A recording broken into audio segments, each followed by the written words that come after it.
Yeah, you're the God who stays. You're the God who stays. You're the one who runs in my direction. And the whole world walks away. Wow, what a lyric. Sunday on my message was called The God Who Stays, and I mentioned the Matthew West song, and I've encouraged you to download it. I've heard it over and over the last couple of days in the video. God used Matthew West to write a contemporary hymn that will be forever for the church, The God Who Stays. What a great message. This is not the normal Wednesday where we just have one specific little word to encourage you, which that's good, and we'll keep doing that. I'm calling this the follow-up visit from Sunday because it hasn't left my spirit. When I left, I was encouraged. I was on the mountain, the God who stays. He doesn't come, he doesn't go. And I read Isaiah's word about this God. And I think a lot of people were, but then many of us went through the last couple of days, maybe the last 48 hours. And where we were on a mountain, we were up, we were down, and going through difficult times. A friend called me a little while ago and said, I was doing good yesterday. I was doing bad yesterday, but I'm doing better today. I'm up and down. We're all kind of that way, and I need to make a private confession to you right now before we go any further. I have to risk doing this. I hope it doesn't affect your walk or your growth or your belief in the word. I have to admit, I'm not always this holy. I'm sorry to say it. And everybody in my house will line up and go, yeah, you better believe that. There are times where I'm very antsy. There are times when I can get very aggravated. I watch what's going on in our world. I think I can fix it. We all think we can.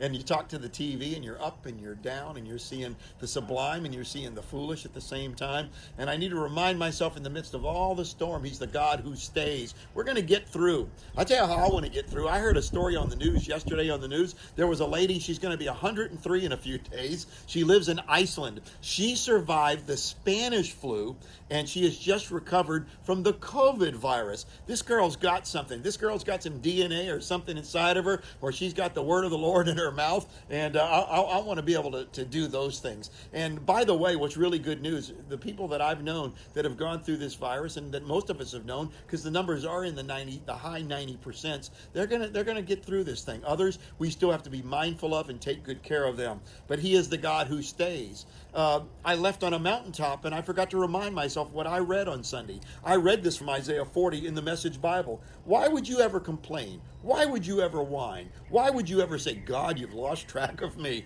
Doesn't God care what happens to me? We've all done that. And can I just remind you, the word of the Lord said, don't you know anything? Have you not listened to anything? Have you not heard what I've been trying to tell you? God doesn't come and go, He lasts. There are people that I know, we all know people like this, that are, the old timers used to call them fair weather friends. They're not really your buddy. They're only there when things are going well, and then you've got something they want. You can't count on them. But He is the God who stays closer than a brother. Who is He?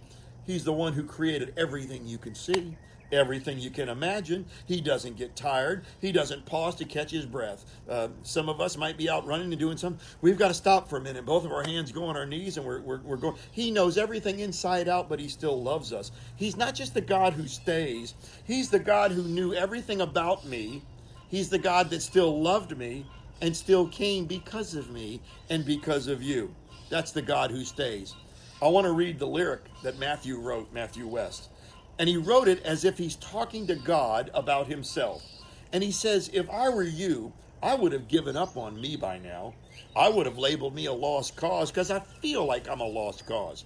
If I were you, I would have turned around and I would have walked away. I would have been labeled beyond repair because I feel like at times I'm beyond repair. But somehow you don't see me like I do. Somehow you're still here.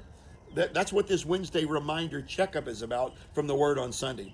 Because you're the God who stays. You're the one who runs in my direction when everybody else walks away.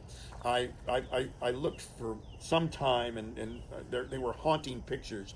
We all remember those pictures of the 9/11 disaster, and those pictures of the stairwell there, and that were taken going down the stairwell, and the mobs of people going down those many, many flights of stairs. And some of them did not get out, but some of them did.